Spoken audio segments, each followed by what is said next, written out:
Hello.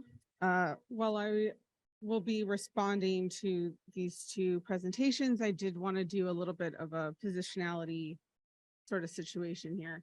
Um, I am a student here at CGU. I am Latina. I have never been, and nor am I now, a member of the Church of Jesus Christ of Latter-day Saints or any other iteration of Joseph's Restoration. However, um, I have dedicated the last 10 years of my life to the study of various types of Mormonism. And I've also had personal experiences that have led me to interest in Lamanite identity, not just within Mormonism, but as an idea that is sometimes perpetuated, as Uncle Armando said earlier, um, to those of us that are not members of the church. So a quick anecdote that kind of goes with what was discussed in this session is I try to be nice to the missionaries. It's just not worth being mean to people, in my opinion. And so I will chat with them if they would like. Usually they run away when they see all the little tabs on my in my triple combination, but that's on them. So have I had an experience in southern Utah where missionaries came into my home. Oh, excuse me, in Southern California, Temecula.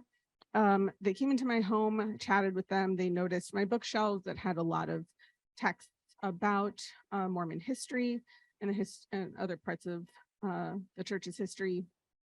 And I mentioned, hey, this is what I study. I'm going to college, to grad school for this, but I'm moving my Mormon studies research into Lamanite identity. And both of these young men, very kindly, and they happen to be white young men, the one from Provo specifically, turned to me and said, oh, that's interesting that you're studying Lamanite identity. Because that's just like a thing that happened in history. Like the skin curse is just like a historical fact, but it doesn't really reflect on people that were thought of as descendants of Lamanites anymore. And I thought, I don't think you're supposed to say that anymore. I haven't gone through the MTC, but I'm pretty sure that's not a thing.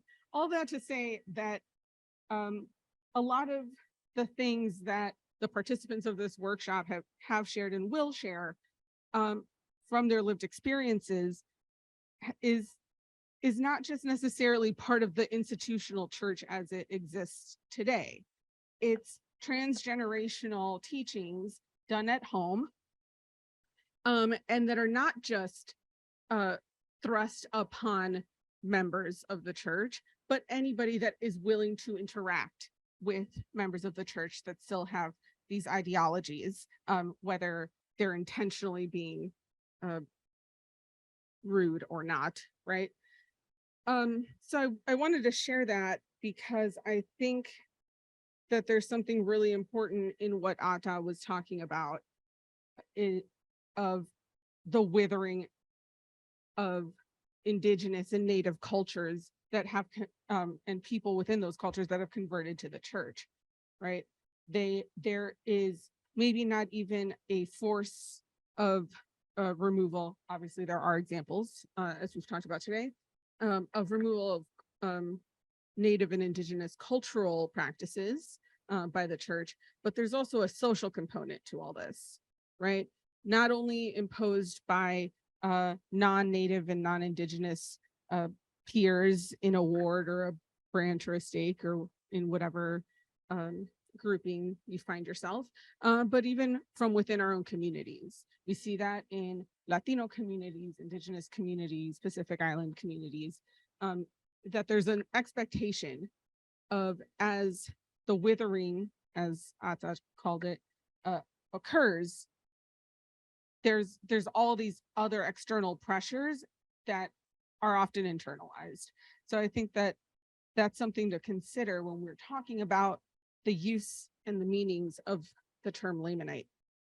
And as far as Cynthia's poetry it's beautiful. I got this in advance and I was able to look through it and look at some of her additional notes.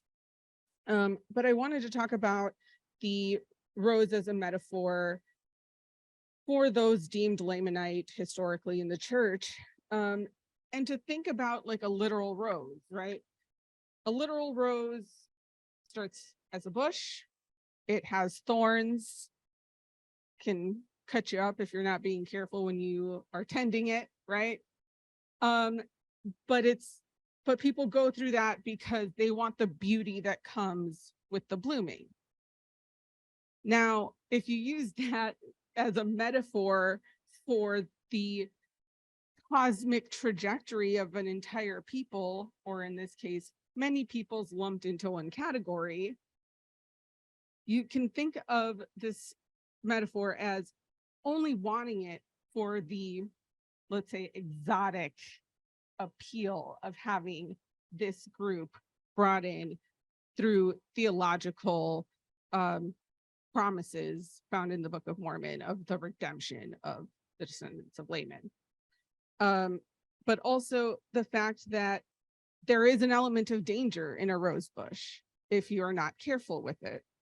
Some of the participants here for this workshop saw yesterday one of my favorite, and I say that in a, not that I love it, in that it's wild, document that we have here in the special collections at Claremont colleges, that is a flyer talking about the dangers of working amongst Lamanites, and that Lamanitis is a true disease that is very contagious and incurable for members of the church that, say, do missions in the Pacific Islands or amongst Indigenous people in the US.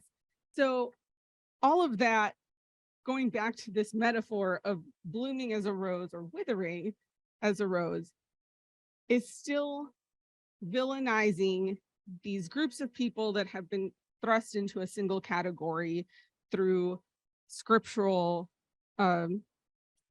citation. And that another thing that people tend to do with literal roses is breathe the thorns off. So in a lot of ways, not just Cynthia and Ata, but Daniel and Armando and some of our upcoming speakers are going to talk about the ways that those thorns that the church and the, not just the institution of the church, but the social constructs of the church in the local, at the local level, in a way are trying to breathe the thorn out of the rose that they want so badly to bloom. So those are my somewhat downer, sorry, it's just my way, remarks and thoughts about these two papers and the ways that as an outsider, I have seen and experienced the way Lamanite has been thrust on people, whether in or out of the church. Don't even get me started on the whole Lamanite conversation amongst the fundamentalist Mormons, because we'd be here all day. But yes, that's my vibe for these remarks, and we'll open up for questions.